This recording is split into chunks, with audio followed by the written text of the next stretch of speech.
If home is where the heart is, then may your home be blessed, a shelter from the storms of life, a place of rest. And when each day is over and toil put in its place, your home's dear warmth will bring its smile to light the saddest face.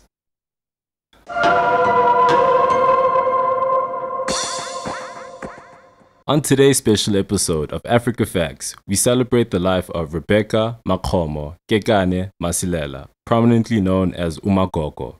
The name uMagogo derives from the Zulu phrase which describes an old woman in English. uMagogo is the daughter of Chief Abraham Kekana, the late chief of the Ndebele. She got married to Solomon Butongo Masilela in 1951. They started a family that then later relocated from Soweto to Swaziland in 1965 and settled at number 43 Triloni Park. Rebecca Makgomo Kekana Masilela, a mother to all, was simply known as uMagogo, a title bestowed on her by the people showing respect and admiration for the motherly position she held among South Africans exiled in Swaziland. Even her children switched to referring to her as uMagogo, as opposed to uMama, because of her abundant love and care for people in general, as well as her passion for the liberation movement. Many comrades have always seen her as their mother as well. In her home, number 43 Triloni Park, she harbored, sheltered, conscientized, and supported members of the African National Congress, in particular, operatives of Umkhondo Wesizwe, as well as the members of the Pan-African Congress since the early 70s. This house would later be known as uMagogo. The house has been best described, in many ways, by the many comrades who have stepped in and out of it as home away from home, haven, fortress, intelligence repository, key meeting point, a battleground for many, as well as a playground for both Swazi and South African police for over 40 years. One fateful morning, one that will go indelibly inscribed in the annals of Masilela's history and that of the extended family of number 43, when uMagogo was laid to rest on the 30th of September 2007. That is the day uMagogo gracefully bowed out of this world, profoundly content with her contribution to the livelihoods of people around her. This was exactly 3 months from the historic launch of the number 43 Triloni Park book. She is sorely missed by many, and her legacy will always stay with us in our hearts.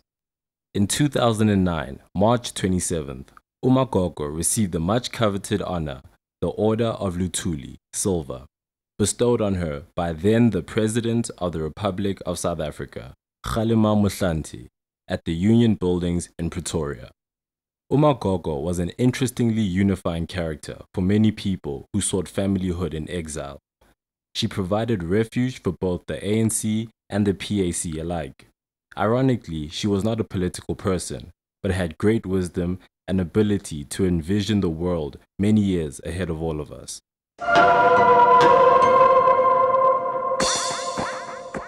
Let us remind ourselves about who uMagogo was.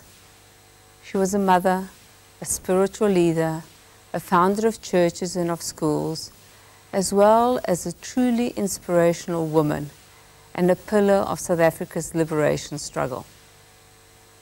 She fought for democracy whilst raising a family under the most challenging circumstances, both politically and economically. uMagogo's life is beautifully documented in the now prized book, number 43, Triloni Park, uMagogo. Number 43 Triloni Park uMagogo book was launched in 2007, celebrates the life of Rebecca Makgomo Masilela, also known as uMagogo, described as the godmother of the ANC in exile, who opened up her home, number 43 Triloni Park in Swaziland, to cadres. The book is authored by Alias Masilela, second last born child of uMagogo. The writing and ultimately publication of the number 43 Triloni Park has ushered in a new need, namely that of documenting activities that led to the liberation of South Africa, as seen from the eyes of the ordinary and often innocent person, as well as smaller countries. I believe this book begins to say to all of us, it's time for us to tell the story of our struggle.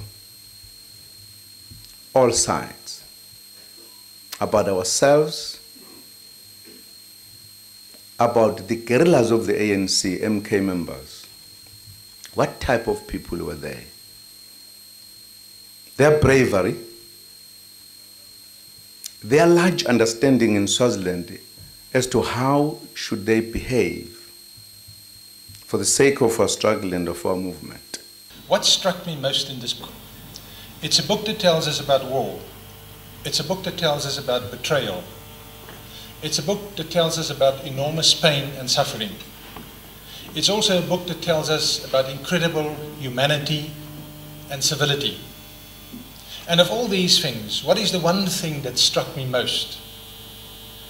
It is that part where Elias describes that his father and mother decided to leave South Africa and go to Swaziland and begin a new life there, establish a family there. Why? To ensure a better education for their children.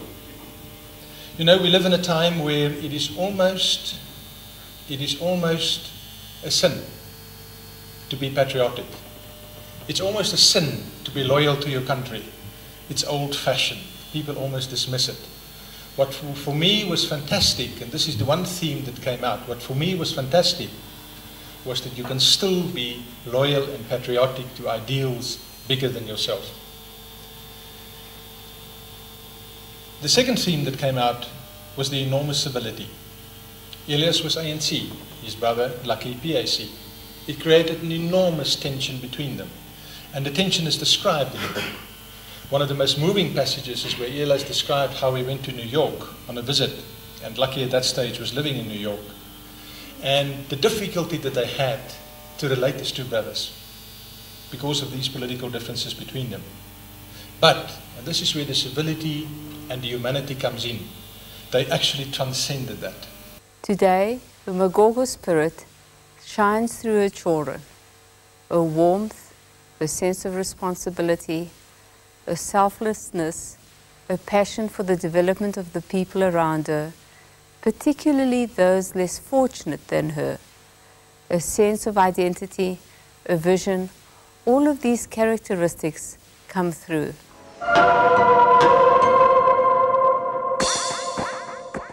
This is about celebrating the legacy of Number 43 and its contribution to the liberation of South Africa. This is a house that was used by many of the freedom fighters or the liberators of South Africa, ANC, PAC, Black Conscious Movement.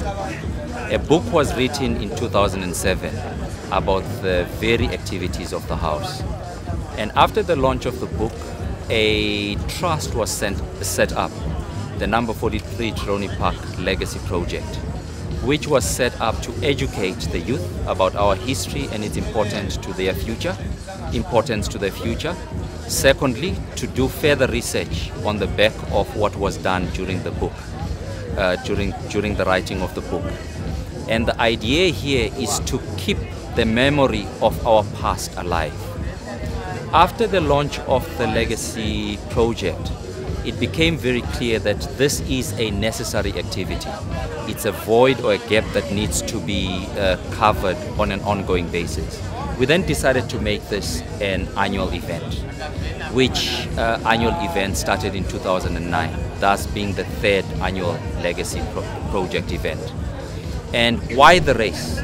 The race is because we realized that just talking to the youth, they are not fully conscious of politics and they don't really get attracted to politics and our history. So what we then decided was to create a forum or a platform for them to participate and be conscientized. And a race was the best vehicle for us to achieve that objective. This year's activity has grown phenomenally. We actually underestimated the growth. We did expect a growth, but the growth was beyond our expectations. We had estimated around 300 runners, for instance.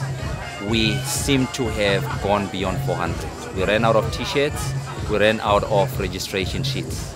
That's an indication of how popular the race has become. And we think that we're going to attract the same numbers for uMagogoism, even more. So the popularity is growing.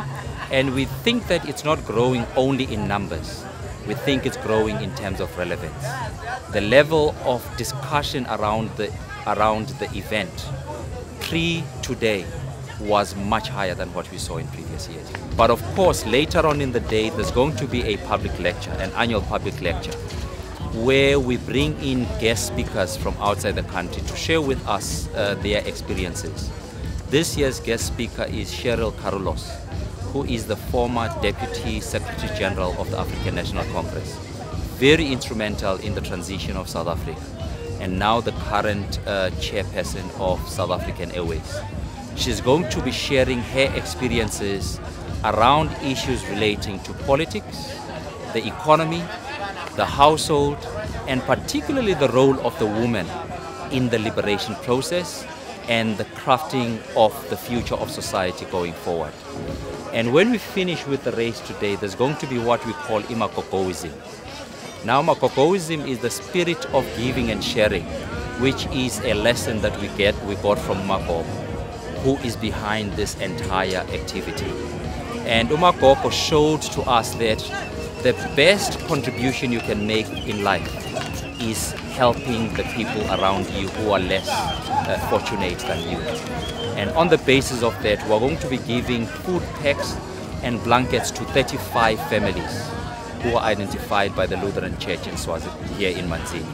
And that is basically the basis of today's activities.